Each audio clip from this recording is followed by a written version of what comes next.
Ready? Hello बच्चों, hope you are doing good and it's a very warm full day and today we are going to start our second topic. I hope आप लोगों को हमारा जो first topic how I had taught my grandmother to read written by सुधा मूर्ति, वो topic आपको बहुत अच्छा लगा होगा. So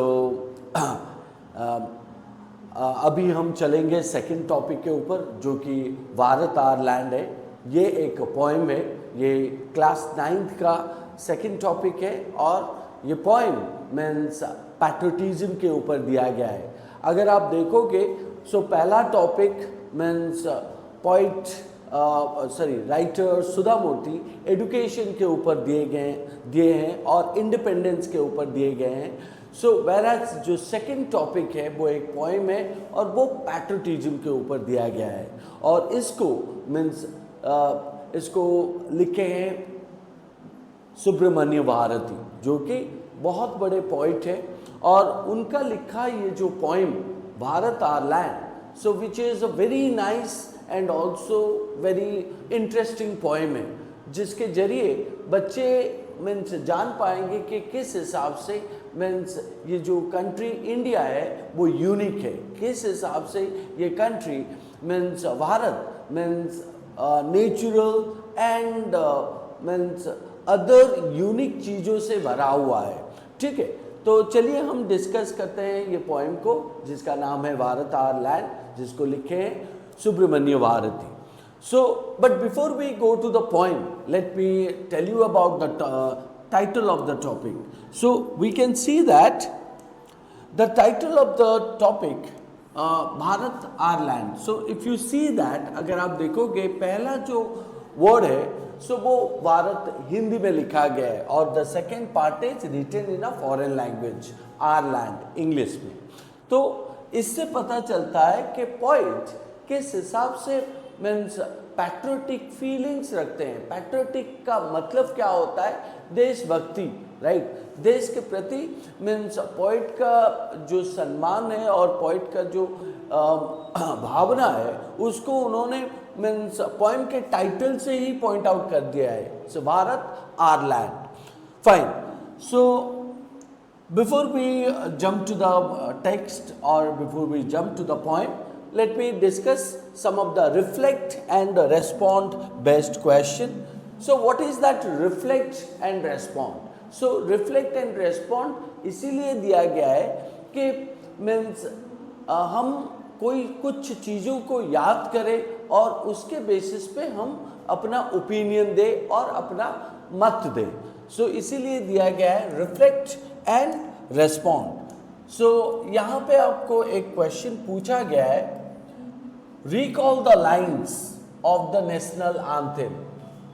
So I hope आप सबको हमारा जो देश का नेशनल एंथम है, राइट. सो और हम जिसको कहते हैं जनगण मन, ठीक है कि नहीं. सो यह हमारा नेशनल एंथम है. सो यहाँ पे कहा गया है कि हमें उसको याद करना है, उसके लाइंस को याद करना है और कंप्लीट द टेबल. कौन सी टेबल? ये जो टेबल आपका दिया गया है. सो इसमें बहुत सारे मीन्स कॉलम्स है. पहला कॉलम पूछा गया है स्टेट्स और प्रोविंस के ऊपर. दूसरा कॉलम पूछा गया है माउंटेन रेंजेस के ऊपर. तीसरा कॉलम पूछा गया है रिवर्स के ऊपर. ठीक है, तो आपको करना क्या है ना, आपको ये देखना है कि जो हमारा नेशनल एंथम है तो उसमें और उस पोएम में और उस एंथम में मीन्स जो स्टेट और प्रोविंसेस का नाम दिया गया है, जो माउंटेन रेंजेस का नाम दिया गया है या तो रिवर्स का नाम दिया गया है, उस सबको आप इस टेबल में फिलअप करोगे, 3 कॉलम में फिलअप करोगे. ठीक है, जैसे कि अगर हम वो नेशनल एंथम को रिफ्लेक्ट करते हैं जिसमें दिया गया है जनगण मन अधिनायक जय है भारत भाग्य विधाता पंजाब सिंधु. ठीक है, तो यहाँ पे आपको क्या मिल रहा है? सो पंजाब. सो पहला पार्ट है पंजाब, सिंधु, गुजरात मराठा, तो ये आपका स्टेट्स और प्रोविंसेस मिल रहा है यहाँ पे, गुजरात, मराठा, उत्कल द्राविड़ बिंद। तो उस हिसाब से अगर देखा जाए, उस हिसाब से आपको यहाँ पे स्टेट्स और प्रोविंसेस मिल रहा है, ठीक है कि नहीं। तो उस हिसाब से माउंटेन रेंजेस भी मिलेंगे। तो अगर ये नेशनल एंथम को हम पढ़ते हैं, पंजाब, सिंधु, गुजरात, मराठा, उत्कल द्राविड़ बिंद, सो एंड माउंटेन रेंजेस के हिसाब से आपको यहाँ पे हिमाचल भी मिलता है, ठीक है कि नहीं। एंड रिवर्स के हिसाब से अगर मैं मीन्स एक एग्जांपल लूँ तो गंगा के बारे में भी दिया गया है, यमुना के बारे में भी दिया गया है, ठीक है कि नहीं। सो उस हिसाब से यहाँ पे जो आपको और भी मीन्स बहुत सारी चीज़ें उसमें मीन्स याद आएंगे और उसमें मिलेंगे, जिसको आपको इस पर्टिकुलर नेशनल एंथम जो बॉक्स पूछा गया उस बॉक्स में आपको देना है, ठीक है। सो जिसमें आपको स्टेट का नाम देना है, माउंटेन रेंजेस के नाम देने हैं और रिवर्स के नाम भी देने हैं, जैसे कि मैंने कुछ एग्जाम्पल यहाँ पे लिखा है, ठीक है। चलिए अभी हम सेकंड पार्ट को चलते हैं। सेकंड क्वेश्चन क्या पूछ रहा है हमें? सेकंड क्वेश्चन ये पूछ रहा है, work in pairs, discuss what the words जय है in the last 2 lines of the national anthem convey.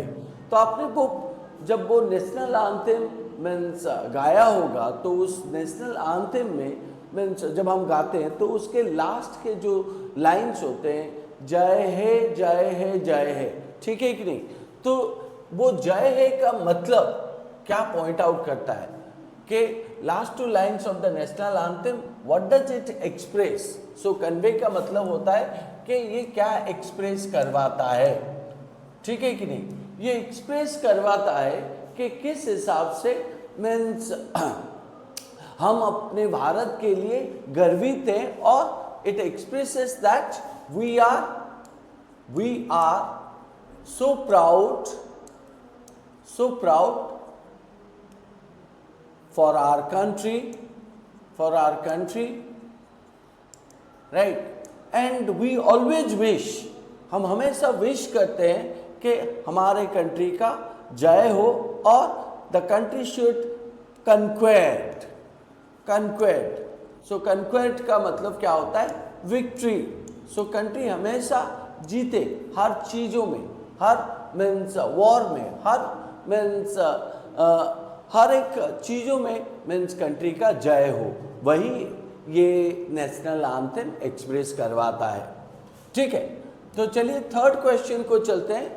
Third question को अगर देखें, रीड द अंडरलाइंड वर्ड्स। यहाँ पे जो जितने सारे क्वेश्चन दिए हैं, 4 क्वेश्चन दिए गए हैं। So read the underlined words in the given lines of the poem, choose the odd one out, right. Question आपका पूछा गया है ऑड वन आउट।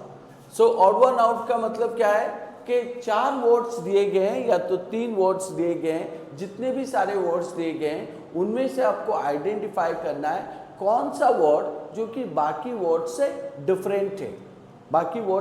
डिफरेंट है, और कौन सा वो 3 वर्ड एक ही आइडिया को रेफर करता है और एक वर्ड जो कि डिफरेंट है।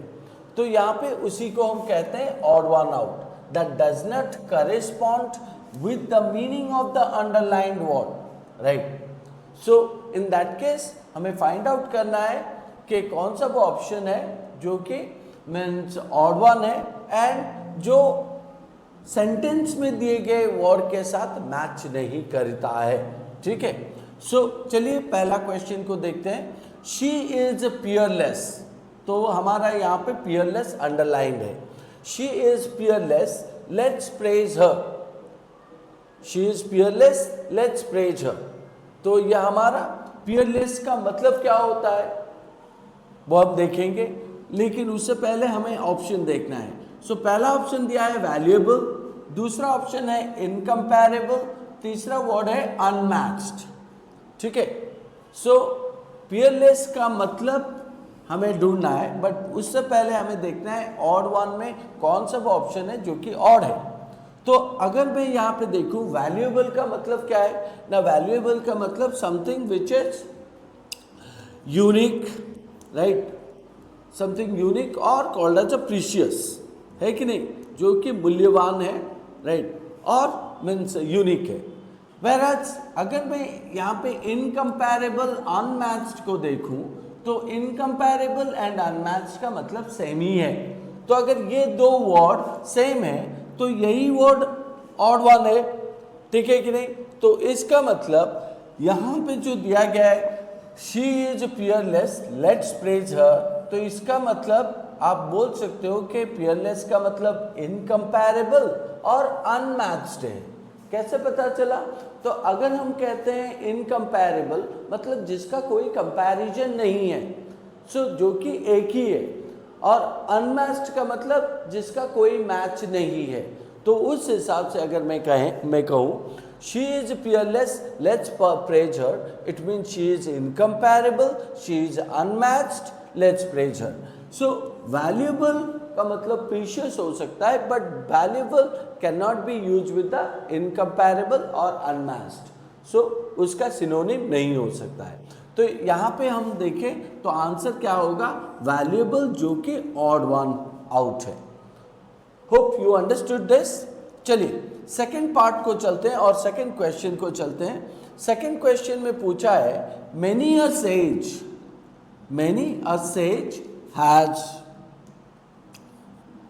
sage has sanctified। अगर मैं यहाँ पे sanctified को ऑड वन के हिसाब से लिया गया है, ठीक है। सो many a sage has sanctified। sanctified का मतलब क्या होता है? अगर मैं कहूँ sanctity, sanctuary, सो saint का मतलब होता है होली। होली का मतलब क्या है? प्यूरिफाइड और प्योर, isn't it? तो यहाँ पे जो पूछा गया है many a sage has pured और blessed, हम कह सकते हैं pured और blessed this land। तो यहाँ पे मुझे आंसर मिल गया। तो sanctified का मतलब blessed हो सकता है, sanctified का मतलब purified हो सकता है, बट sanctified का मतलब uploaded नहीं हो सकता है। क्यों?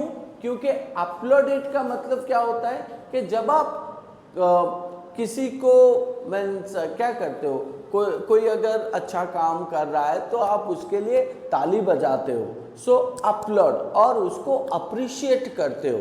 लेकिन यहाँ पे सैंक्टिफाइड का मतलब होता है ब्लेस्ड और purified, right. So blessed and purified means क्या है ना, जनरली आप इसीलिए कहते हो कि कोई चीज़ बहुत ही रिलीजियस है, बहुत ही होली है, और मीन्स जिसको वरदान मिला है, तो उसी हिसाब से अगर कहें सैंक्टिफाइड का मतलब यहाँ पे प्यूरिफाइड या तो ब्लेस्ड हो सकता है, and uploaded is the only option which is the odd one out here, ठीक है।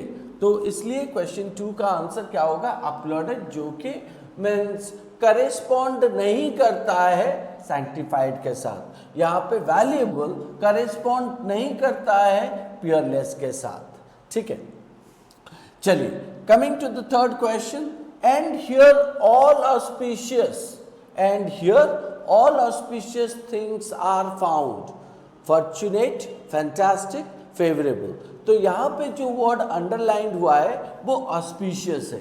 तो इन दैट केस यहाँ पे पॉइंट क्या बोलना चाहते हैं कि ये एक ऐसा जगह है जहाँ पे जितने भी सारे मीन्स ऑस्पिशियस थिंग्स हैं जो कि मिलता है। सो ऑस्पिशियस थिंग्स क्या होता है और किसको रेफर किया जाए? क्या ये फॉर्चुनेट है? फॉर्चुनेट का मतलब क्या है? That something called as a luck. Fantastic का मतलब क्या है? एंड फेवरेबल का मतलब क्या है? और तीनों में मीन्स कौन सा वाला जो चीज है वो ऑड वन है? सोचिए। तो अगर हम यहाँ पे ये कहते हैं and here all auspicious things, auspicious means something which is called as a fantastic भी कह सकते हैं, और something which is called as अ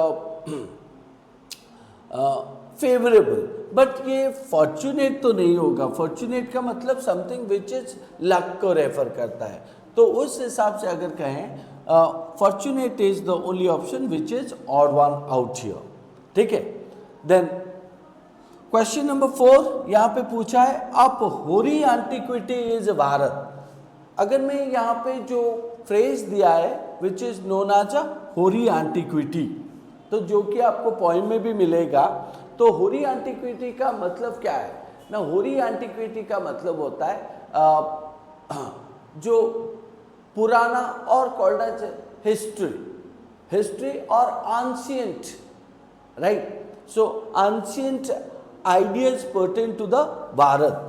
तो यहाँ पे अगर मैं कहूँ होरी एंटिक्विटी इज भारत, तो क्या वो एंशिएंट टाइम्स को रेफर कर रहा है, क्या वो रिसेंट टाइम्स पास्ट को रेफर कर रहा है, क्या वो टाइम इमेमोरियल को रेफर कर रहा है।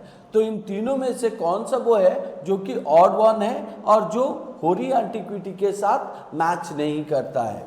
तो अगर हम देखें, मैंने पहले ही कहा है होरी एंटिक्विटी क्या है ना, वो एंशिएंट को रेफर करता है, तो और एंशिएंट टाइम्स को रेफर करता है। तो उस हिसाब से हमारा यहाँ पे एक वर्ड मिल गया जो कि होरी एंटिक्विटी के साथ मीन्स करेस्पॉन्ड करता है, तो जिसको कहते हैं एंशिएंट पास्ट। तो रिसेंट पास्ट ना, रिसेंट पास्ट नहीं होगा, क्योंकि रिसेंट पास्ट ये नहीं पॉइंट आउट करता है कि हिस्ट्री। रिसेंट पास्ट जो कि पॉइंट आउट करता है हो सकता है मीन्स 1 साल पहले या तो 1 महीने पहले, बट रिसेंट पास्ट होरी एंटिक्विटी को रेफर नहीं करता है। टाइम इमेमोरियल, यस, ये टाइम इमेमोरियल जो कि पॉइंट आउट करता है कि long time in the history. तो उस हिसाब से अगर कहें ancient times and time immemorial, ये दोनों होरी एंटिक्विटी को समझाते हैं और मीन्स करेस्पॉन्ड करते हैं, जहाँ पे रिसेंट पास्ट आपका ऑड वन आउट होगा एंड आंसर होगा। तो उस हिसाब से अगर देखें, ये चारों क्वेश्चन में हमें जो डिफ़िकल्ट वर्ड मिले थे, सो जैसे कि पियरलेस जिसका मतलब होता है इनकम्पैरेबल, अनमैच्ड, सैंटिफाइड जिसका मतलब होता है मीन्स ब्लेस्ड और प्यूरिफाइड, तीसरा ऑस्पिशियस जिसका मतलब होता है फैंटास्टिक, फेवरेबल, सो एंड चौथा जो कि होरी एंटिक्विटी जिसका मतलब होता है ancient times and time immemorial. ठीक है, आई होप आप लोगों को समझ में आ गया होगा। चलिए अभी हम पोएम की ओर चलते हैं। ठीक है, तो पहले तो मैं सजेस्ट करूंगा बच्चे, मीन्स आप इस पोएम को खुद रीडिंग कीजिए एंड समझने की कोशिश कीजिए कि ये पोएम है क्या। उसके बाद आप इस वीडियो को पूरा देख सकते हैं अच्छे से। सो पहला चीज़ तो यहाँ पे ये है कि हम जो पोएम पढ़ रहे हैं, और जब भी हम पोएम पढ़ते हैं, कोई भी पोएम पढ़े, तो उसमें बहुत सारा इम्पोर्टेंट चीज़ होता है जिसको हमें देखना पड़ता है। जैसे कि एक है पोएटिक डिवाइसेस। आप सबको पता होगा पोएटिक डिवाइसेस होता क्या है। पोएटिक डिवाइसेस होता क्या है? पोएटिक डिवाइसेस होते हैं मीन्स पोएम में कुछ ऐसे टर्म्स यूज होता है और ऐसा सिंबल्स यूज होता है सो जिसके वजह से पोएम मीन्स बहुत ही ब्यूटीफुल एंड ऑल्सो बहुत मीन्स उसको हम फिगर आउट कर सकते हैं कि ये एक पोएम है। सो पोएटिक डिवाइस और फिगर ऑफ स्पीच जिसको कहा जाता है, तो ये पोएटिक डिवाइसेस और फिगर ऑफ स्पीच जनरली हमें पोएम में मिलता है। जैसे कि आप लोगों को मीन्स 6, 7 और 5th, 6, 7 में भी पढ़ाया होगा कि पहला पोएटिक डिवाइसेस अगर हम देखते हैं तो जैसे कि राइमिंग स्कीम, तो आई होप आप लोगों को पता होगा राइमिंग स्कीम क्या है। सो मैं भी यहाँ पे बताऊँगा भी। जैसे कि आप अगर देखोगे इस पोएम में, the mighty Himavant is ours, there is no equal anywhere on earth, the generous Ganga is ours, which other river can match her grace. तो अगर मैं यहाँ पे कहूँ, मेरा यहाँ पे राइमिंग स्कीम क्या है, ABAC। क्या ये हो सकता है? कैसे यहाँ पे हुआ कि जब हम देखते हैं राइमिंग आर्स ये दोनों राइम हो रहे हैं, आर्स ये दोनों राइमिंग हो रहे हैं। whereas अर्थ एंड ग्रेस, ये दोनों राइमिंग नहीं हो रहे, तो इसीलिए मैंने पहले पार्ट को लिया ए, दूसरे पार्ट को लिया बी, क्योंकि ये दोनों भी तो राइमिंग नहीं हो रहे हैं, आर्स एंड अर्थ, तो इसीलिए ए बी। लेकिन आर्स के साथ थर्ड वाला राइमिंग हो रहा है, तो इसीलिए ए ए। सो देन आफ्टर मैंने देखा कि मीन्स फर्स्ट वाला का फोर्थ वाले के साथ हो रहा है क्या, नहीं हो रहा है, तो इसीलिए इसको मैं ए नहीं बी डाल सकता हूँ क्या, नहीं, अर्थ एंड ग्रेस भी मैच नहीं हो रहे हैं, तो इसीलिए मैंने यहाँ पे ए बी ए सी डाला। ठीक है, तो उस हिसाब से मैं अगर देख रहा हूँ और एक स्टैंजा, जैसे कि मीन्स इसमें कितने स्टैंजा हैं, सो स्टैंजा किसको कहा जाता है, स्टैंजा मतलब मीन्स जैसे हम प्रोज में पैराग्राफ कहते हैं, उस हिसाब से पोएम में हम स्टैंजा कहते हैं। तो एंड एक पोएम में अगर देखें तो मीन्स हो सकते हैं 4 स्टैंजा हो या तो 6 स्टैंजा हो, या मीन्स बहुत सारे स्टैंजा हो सकते हैं। तो यहाँ पे अगर क्या है ना, 4 लाइन्स है, तो इसका मतलब ये एक स्टैंजा है, उसके बाद ये एक स्टैंजा है, तो ये दूसरा स्टैंजा है, सो ये एक स्टैंजा है, ये तीसरा है। तो उस हिसाब से अगर मैं कहता हूँ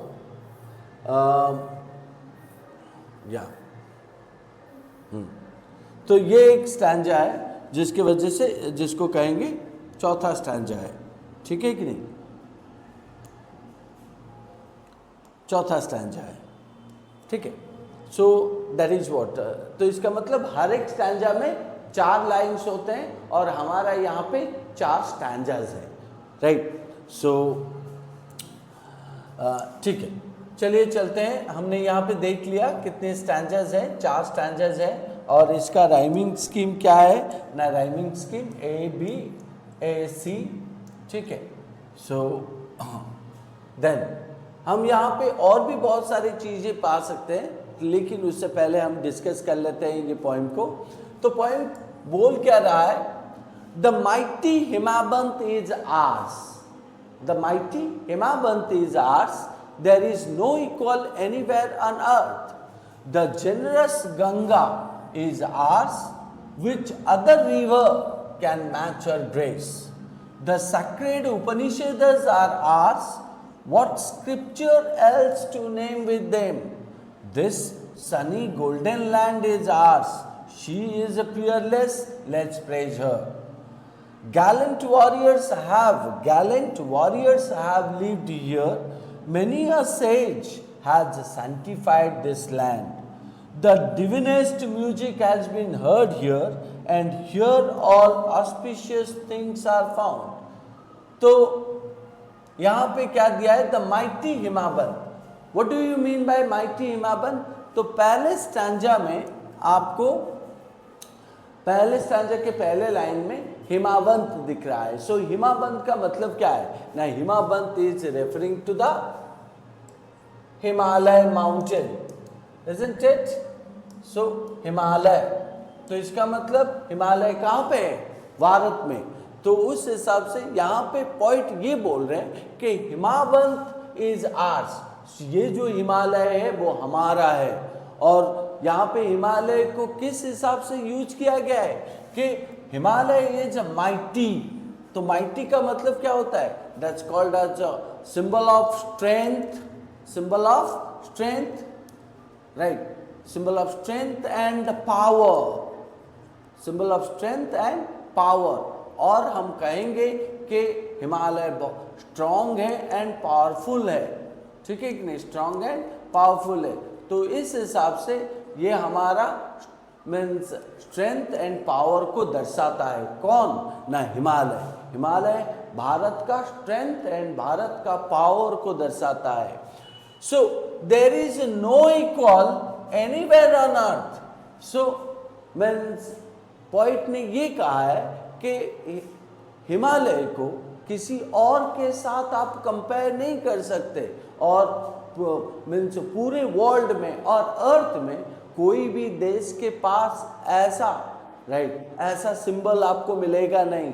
और मीन्स इस टाइप का कंपैरिजन आपको दिखेगा नहीं. There is no equal anywhere on earth. So Himalaya का बराबर मीन्स और कहीं पे आपको अर्थ में मिलेगा नहीं. The generous Ganga is ours. Generous Ganga is ours means what?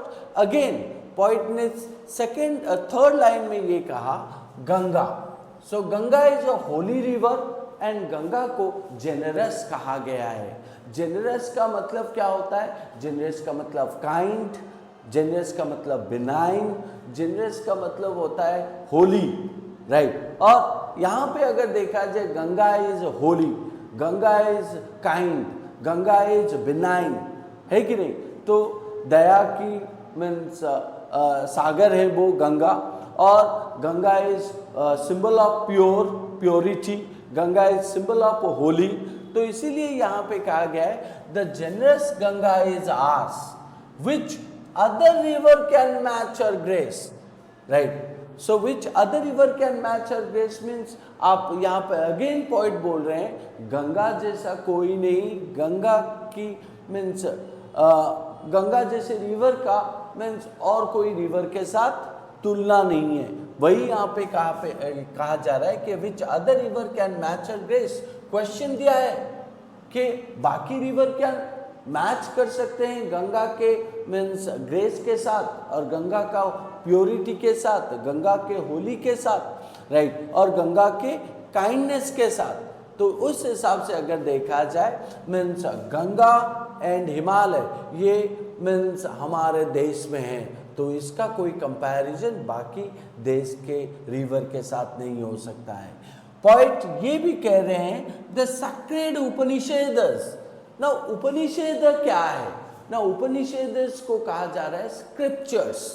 Scriptures का मतलब जो मैनुअल स्क्रिप्चर्स, मैनुअल स्क्रिप्चर्स और जो राइटिंग हमारे पूर्वज लिखे हैं, राइट. सो जिसमें बहुत सारे विजडम है, राइट, विजडम है, नॉलेज है, ये सारी चीज. और ये क्या है? ये सैक्रेड भी है.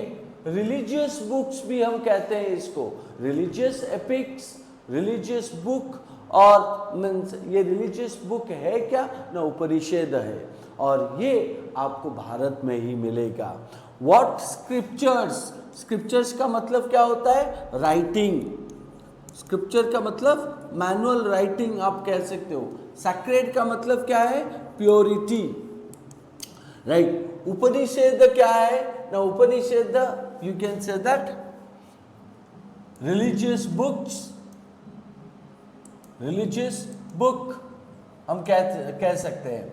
तो the sacred Upanishad are ours. What writing, manual writing else to name with them? Again point ने क्वेश्चन पूछा है यहाँ पे कि और कोई ऐसा मैनुअल राइटिंग है कहीं पे जो कि उपनिषद के साथ कंपेयर हो सकता है? क्योंकि हमारे पास हिमालय जैसे स्ट्रेंथ एंड पावर है, हमारे पास गंगा जैसे प्योरिटी और होली और बिनाइन और means kindness, right, kindness river है. हमारे पास उपनिषद जैसा रिलीजियस बुक है और रिलीजियस मैनुअल स्क्रिप्चर्स है और मैनुअल राइटिंग्स है. सो जो कि नॉलेज प्रोवाइड करते हैं और मीन्स ये इंफॉर्मेशन प्रोवाइड करते हैं मीन्स किसको? लोगों को रिलीजन के बारे में, और धर्म के बारे में. तो यहाँ पे means Himavant, Ganga and Upanishad that indicate, वो शो करता है कि किस हिसाब से भारत रीच है, राइट. जब आप धर्म के बारे में बोलो, जब आप मीन्स प्योरिटी के बारे में बोलो, जब आप पावर के बारे में बोलो और स्ट्रेंथ के बारे में बोलो. तो उसके बाद पॉइंट ने नेक्स्ट स्टैंजा के तो नेक्स्ट स्टैंजा के 7th लाइन में क्या कहा है? So this sunny golden land is ours. So point बोल रहे हैं कि भारत, राइट, क्या है ना, filled with Sunny golden land. So Sunny golden land means point बोल रहे हैं कि किस हिसाब से ये जो लैंड है वो गोल्डन लैंड है, राइट, जिसका किसी के साथ, गोल्डन लैंड मतलब जब इसके ऊपर राइट, बहुत सारे नेचुरल मिनरल्स मीन्स चीज़ें आपको मिलते हैं। सो ये एक ऐसा लैंड है जो कि मीन्स एग्रीकल्चरल में पॉपुलर है, तो इसी के वजह से। एंड ये दिखता कैसा है ना, ये कवर हुआ है ग्रीनरी इन्वायरमेंट से, तो उसी हिसाब से जब सूरज के किरण इसके ऊपर पड़ते हैं तो ये गोल्डन इन कलर दिखता है।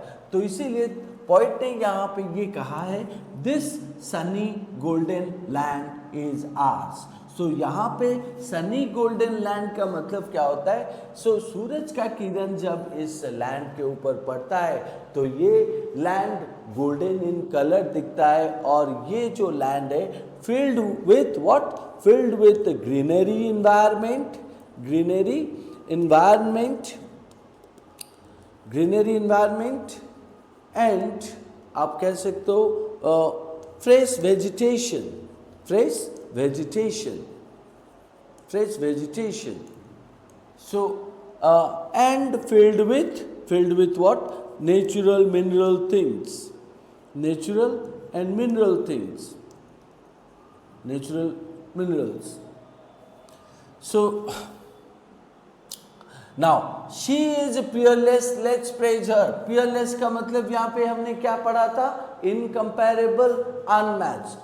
तो पॉइंट यहाँ पे बोल रहे हैं शी का मतलब किसको रेफर किया जा रहा है? भारत को। शी किसको रेफर किया जा रहा है? भारत या तो कंट्री इंडिया को। एंड बोला जा रहा है भारत का कोई कंपैरिजन नहीं है। So she is peerless, let's praise her. हमें उसको क्या करना चाहिए? प्रेज करना चाहिए। हमें उसे क्या करना चाहिए? अप्रिशिएट करना चाहिए। क्यों अप्रिशिएट करना चाहिए? क्योंकि हमारा कंट्री बहुत ही मीन्स फेमस है, हमारा कंट्री पॉपुलर है। किसके वजह से? ना हिमालय के वजह से, गंगा के वजह से, उपनिषद के वजह से, और इस कंट्री में बहुत सारे natural minerals and fresh vegetation के वजह से। तो इस कंट्री का किसी कंट्री के साथ कोई कंपैरिजन नहीं हो सकता है अर्थ में। तो नेक्स्ट पार्ट में पूछा गया है, gallant warriors have lived here.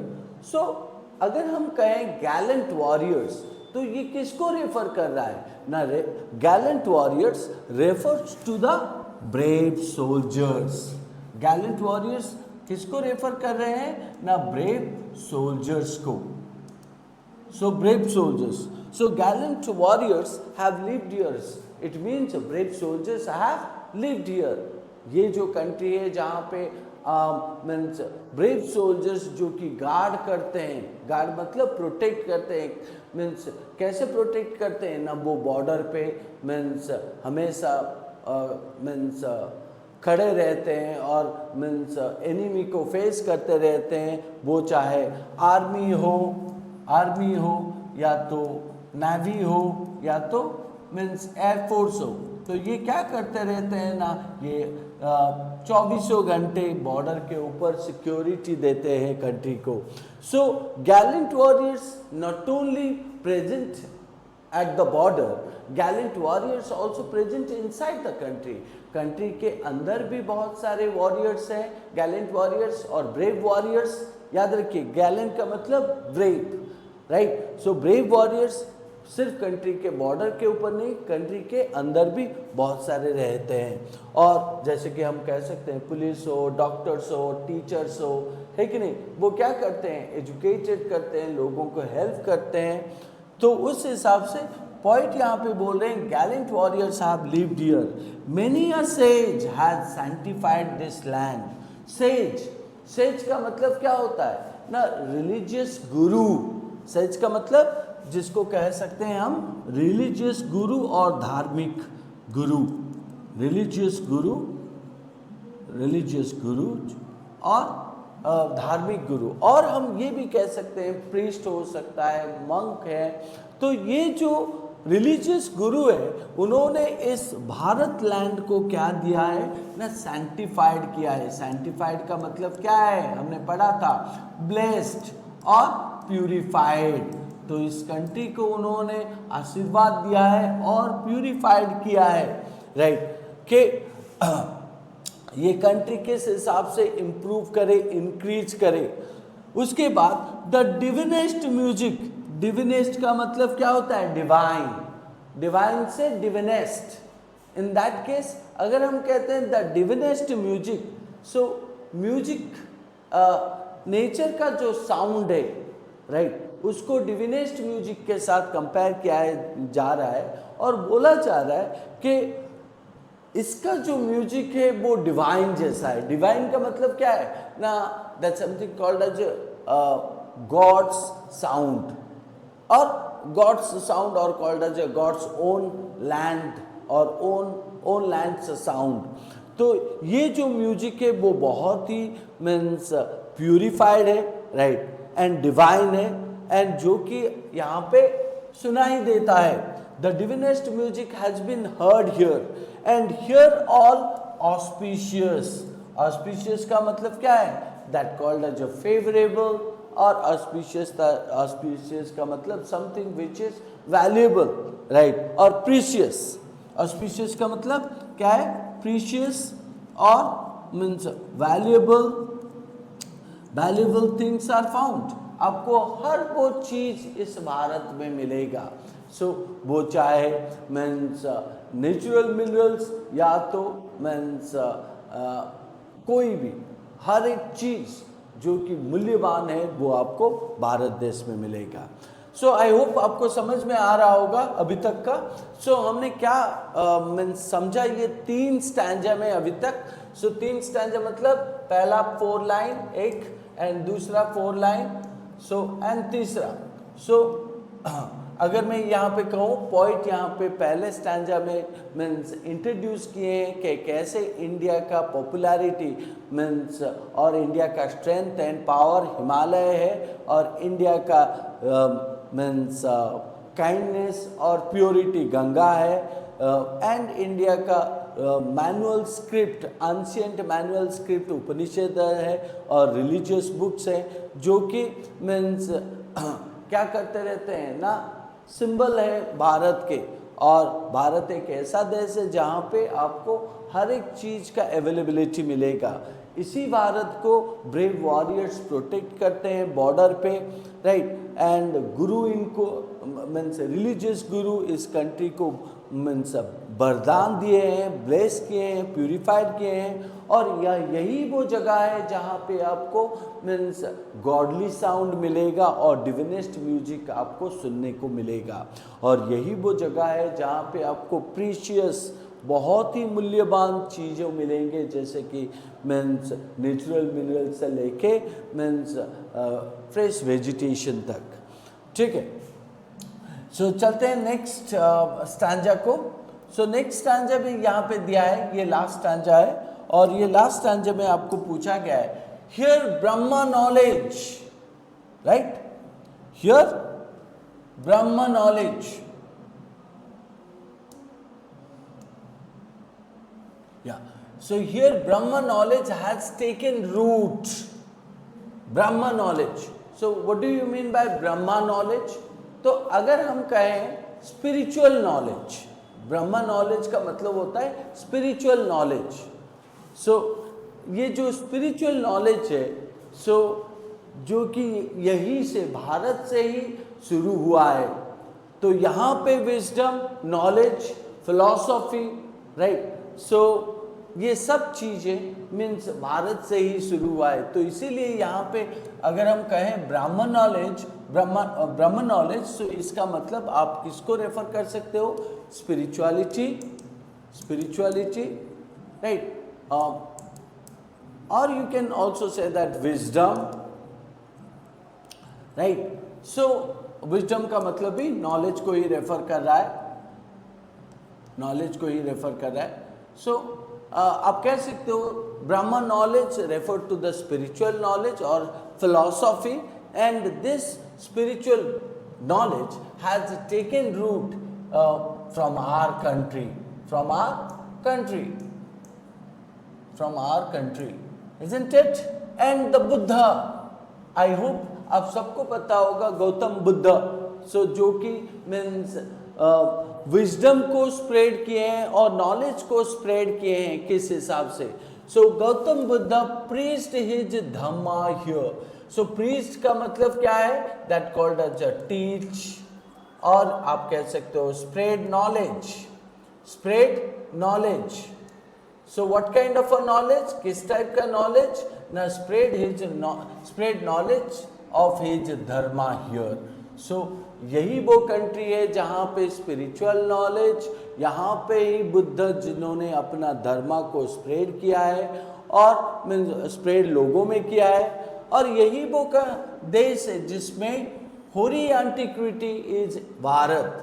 सो आप अगर देखोगे, here Brahma knowledge has taken root, root का मतलब क्या होता है, मूल, और आप कह सकते हो बिगिनिंग, ठीक है कि नहीं, बिगिनिंग।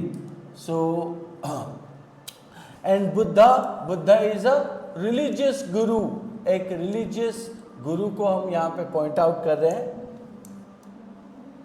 रिलीजियस गुरु जिन्होंने अपने मीन्स नॉलेज को स्प्रेड किया था, अपने धर्मा का जो संदेश है उसको मीन्स स्प्रेड किया था। सो उसके बाद means of hoary antiquity, hoary antiquity means called as ancient times, ancient times, और आप कह सकते हो टाइम इमेमोरियल, टाइम इमेमोरियल। तो अगर देखा जाए मीन्स ये जितने भी सारे चीज़ें हैं, जैसे कि ब्रह्मा नॉलेज, बुद्ध का नॉलेज ऑन धर्मा जो कि स्प्रेड किया गया है, वो अभी का नहीं है, वो पास्ट का है, वो मीन्स टाइम इमेमोरियल का है और एंशिएंट टाइम का है।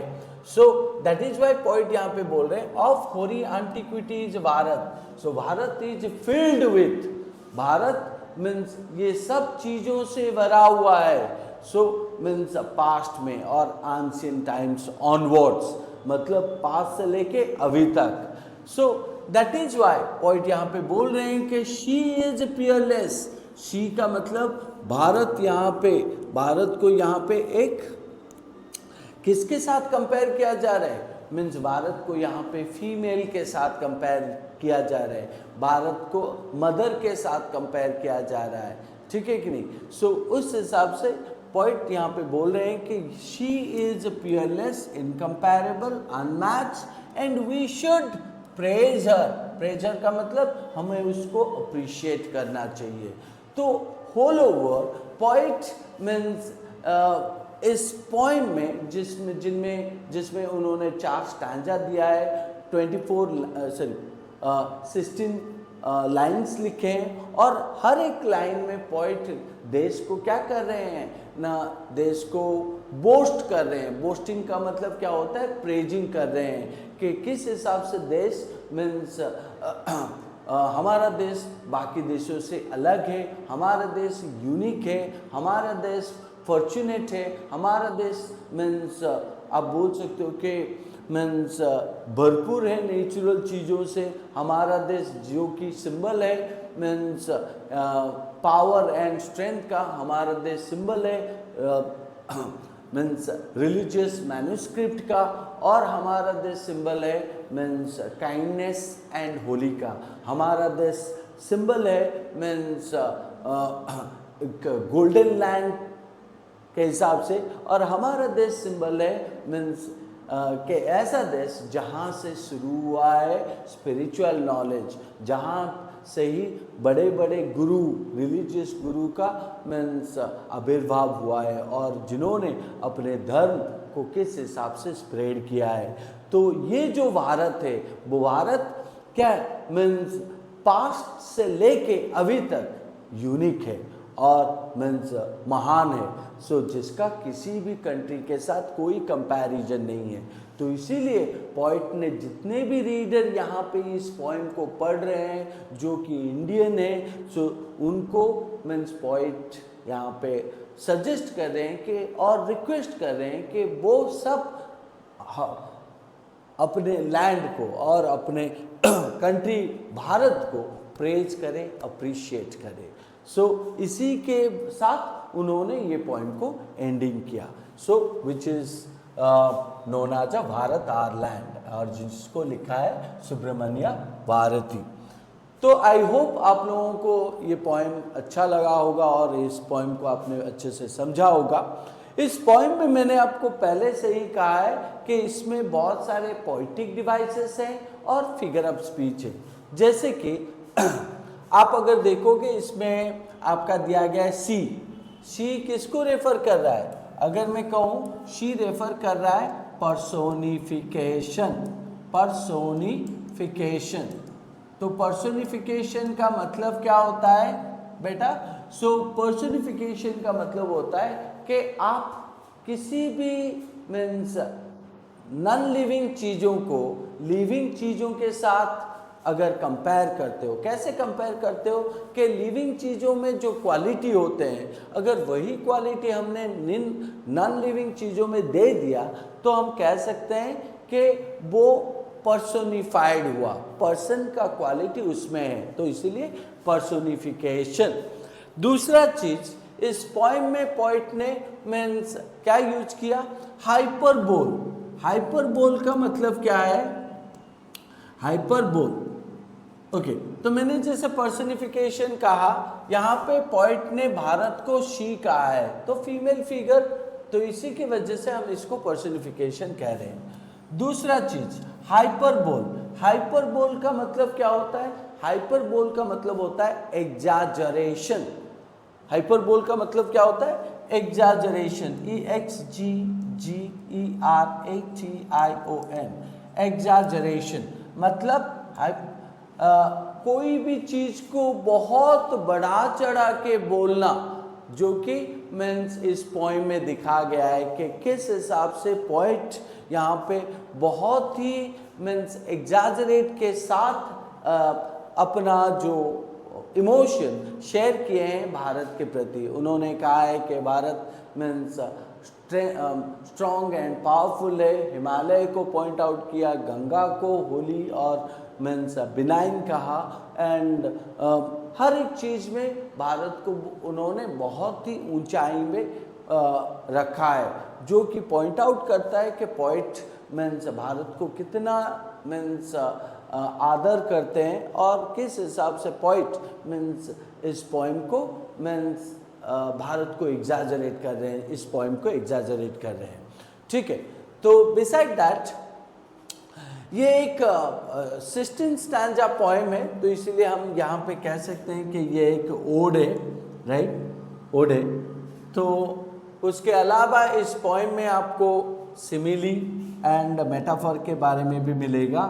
तो सिमिली क्या होता है? जब हम कंपेयर करते हैं, सिमिली जब हम कंपेयर करते हैं किसको किसके साथ?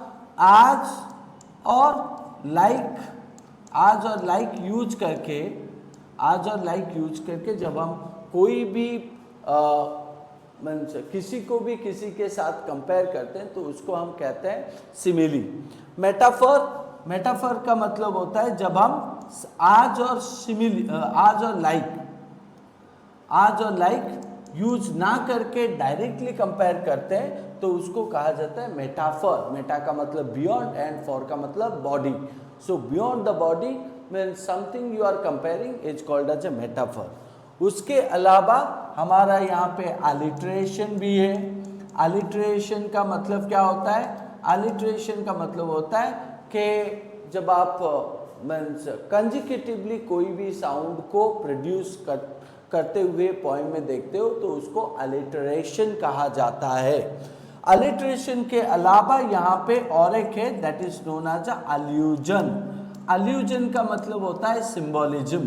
तो हमने देखा बहुत सारे सिंबोलिज्म यहाँ पे दिखाया गया है। जैसे कि आप कहोगे कि हिमालय जिसको स्ट्रेंथ एंड पावर, गंगा जिसको प्योरिटी का सिंबल, एंड उपनिषद जिसको मीन सिंबल ऑफ क्या कहोगे, विजडम को कह रहे हो, और रिलीजियस बुक्स तो हैं सो सिंबल ऑफ विजडम भी कहते हैं। तो उस हिसाब से अगर देखा जाए इस पोएम में बहुत सारे अल्यूजन भी आपको मिलेंगे। तो आई होप आप लोगों को समझ में आया होगा ये पोएम, एंड पोएम में दिए गए बहुत सारे राइम मीन्स पोइटिक डिवाइस और फिगर ऑफ स्पीच तो जैसे मैंने कहा इस पोएम में राइमिंग स्कीम भी क्या था, A B A C, A B ए सी, ठीक है। तो ये जो डिस्कशन था वो पोएम के ऊपर था। I hope you understood this fine. Let me take you to some of the questions here, look into it. It tells about check your understanding. So क्या पूछा है, fill in the blanks by choosing appropriate words. Fill in the blanks by choosing appropriate words from the box given below to complete the summary of the poem. तो हमने जो अभी अभी poem discuss किया और एक्सप्लेन किया, उस poem का जो समरी यहाँ पे दिया गया है, ठीक है, पोएम का समरी यहाँ पे दिया गया है। तो हमें करना क्या है, ये समरी इनकम्प्लीट है क्योंकि इसमें बहुत सारे ब्लैंक्स हैं। तो आपको करना क्या है, इस और उसके जितने सारे ऑप्शन इस बॉक्स में दिया गया है, जैसे कि warriors, peerless, Upanishads, Ganga, Buddha, Himavant, sages, praise, historical greatness, Brahma knowledge. तो ये सारे वर्ड्स दिए गए हैं, तो हमें इस वर्ड्स को इस ब्लैंक में फिट करना है।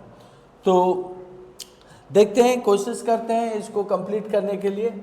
सो पहला line, the poem is a tribute to India. Yes, हमने देखा किस हिसाब से पोइट ने मीन्स इंडिया के बारे में कहा है और इंडिया को मीन्स रेस्पेक्ट दिया है, भारत आवर लैंड को। So celebrating its natural beauty, poet ये भी बोल रहे हैं कि किस हिसाब से ये भारत मीन्स नेचुरल ब्यूटी से भरपूर है, स्पिरिचुअल हेरिटेज से भरपूर है, एंड और क्या हो सकता है। तो हमने यहाँ पे कहा कि celebrating its natural beauty, spiritual heritage, and क्या हम कह सकते हैं means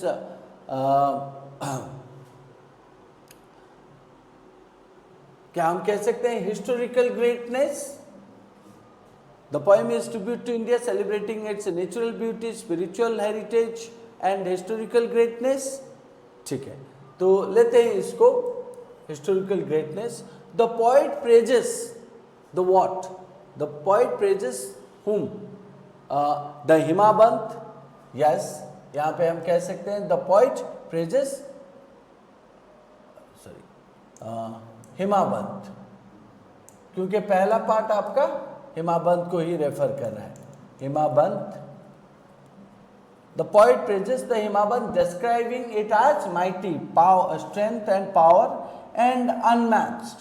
Then the dash is depicted as generous. तो हमने यहाँ पे गंगा को रेफर किया था, पोएम में पढ़ा था गंगा के ऊपर।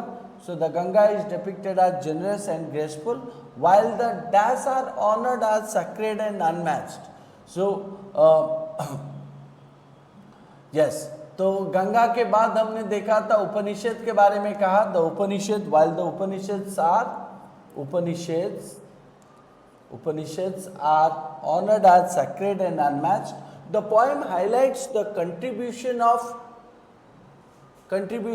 whom, dash and dash, who have enriched the land with their bravery and wisdom. So जब हम कहते हैं bravery and wisdom, इसका मतलब हम यहाँ पे पॉइंट आउट करेंगे मीन्स वॉरियर्स, जो कि एग्जाम्पल है ब्रेवरी का।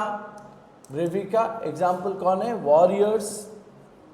वॉरियर्स एंड सेजेस के बारे में भी हम पॉइंट आउट करेंगे, सेजेस, वॉरियर्स एंड सेजेस, जिन्होंने क्या किस हिसाब से लैंड को क्या किया है, एनरिच किया है और मीन्स कंप्लीट किया है with their bravery and wisdom. It also acknowledges the presence of dash and the teaching of, okay, so presence of whom, Buddha.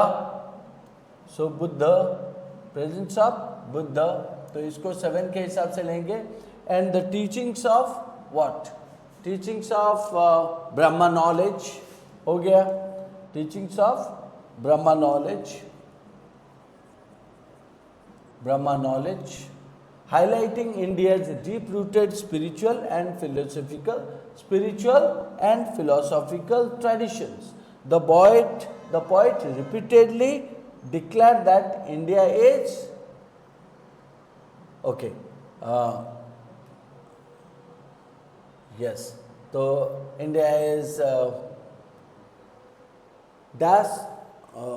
the poet repeatedly declares that India is यहाँ पे क्या है, historical greatness. ठीक है, तो इसको फिर से ले रहे हैं, हिस्टोरिकल ग्रेटनेस को. India is historical greatness, urging everyone to praise her. Praise, PRAISE.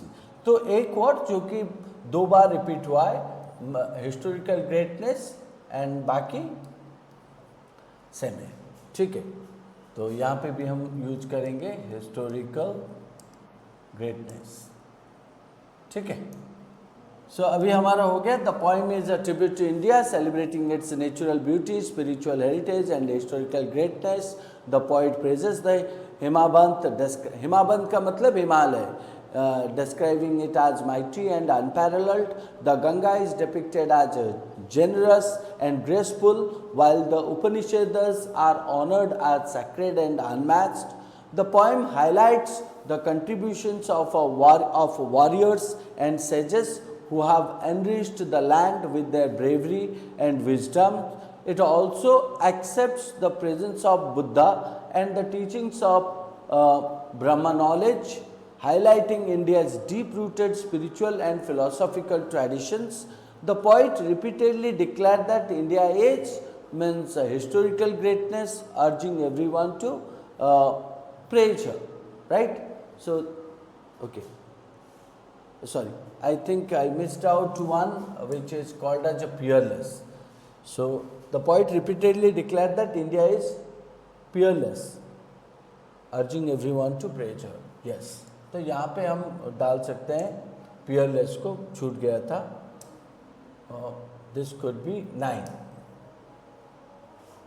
Peerless urging everyone to praise her. Yes.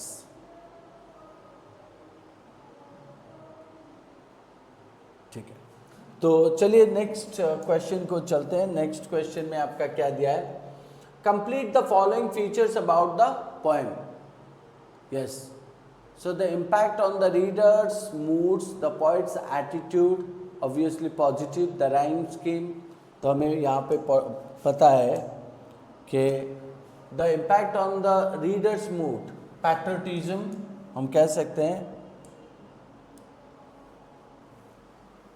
patriotic feelings, patriotic. The poet's attitude is yes, you can say that positive. The rhyming scheme is A, B, A, C. Examples of personification, जब आप C use करते हैं. ठीक है कि नहीं? तो यहाँ पे पोइट ने C यूज किया है, जिसको हम कह सकते हैं personification का example. Complete the following sentence appropriately. India is metaphorically described as this sunny golden land. Right. So, metaphorically described as this sunny golden land, suggesting that India is compared, right or not? Metaphorically described, metaphor का मतलब हमें पता है कि हम यहाँ पे कहते हैं directly compare. This sunny golden land. This sunny golden land means so poet यहाँ पे अर्थ को कंपेयर कर रहे हैं डायरेक्टली सनी गोल्डन लैंड. सो हम कह सकते हैं earth is compared, not earth, sorry, India is compared. India is compared. Okay. The poet uses symbolism, match the symbols in column to what they suggest in column 2. So हम यहाँ पे column 1 and column 2 करके 2 दिया गया है. तो यहाँ पे हमें कंपेयर करना है कि पोएम में दिए गए जितने सारे चीज़ें क्या सिंबलाइज करते हैं, क्या मीन्स पॉइंट आउट करते हैं. तो लेट्स से दैट हिमाबंत, हिमाबंत किसका, हिमाबंत क्या सिंबलिज्म पॉइंट आउट करता है? तो हम कह सकते हैं Himavant is the symbol of strength and permanence, strength and permanence. Ganga is the symbol of purity and generosity. So this one becomes 1, this one becomes 2. Upanishads is called as knowledge and enlightenment, is it? Okay, ठीक है. So gallant warriors and sages, तो हम कह सकते हैं courage and wisdom. 4. So Brahma knowledge and Buddha dharma, Brahma knowledge and Buddha dharma, and yes, richness and glory.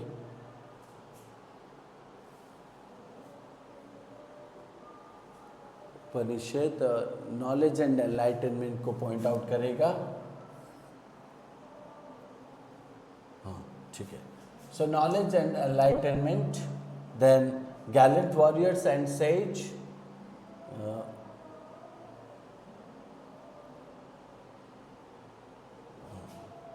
करेज, हाँ ये यहाँ पे हो गया. So Brahman knowledge and Buddha dharma, spiritual and philosophical legacy. 5, right? Sunny golden land is called as a richness and glory, right? तो इस हिसाब से means you can find out the symbolism that can be find out one with the other. ठीक है. तो यहाँ पे भी वही चीज़ हमें point out करना चाहिए कि complete the following sentences appropriately. India is metaphorically described as this sunny golden land that suggests nothing but richness and glory. Richness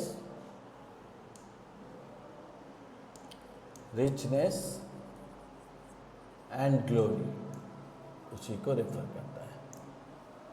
I hope guys you understood all those things. जितना सारा चीज़ें यहाँ पे describe किए गए हैं वो सब आपको समझ में आए होंगे. तो it's your job that you suppose two means complete all the question answers, and if you find out any kind of a difficulty, please to comment here or comment below the video. So I'll definitely get back to you with the answer. So that's all for the day. Thank you. So please like and subscribe if you really like the videos, right? That's all. Thank you.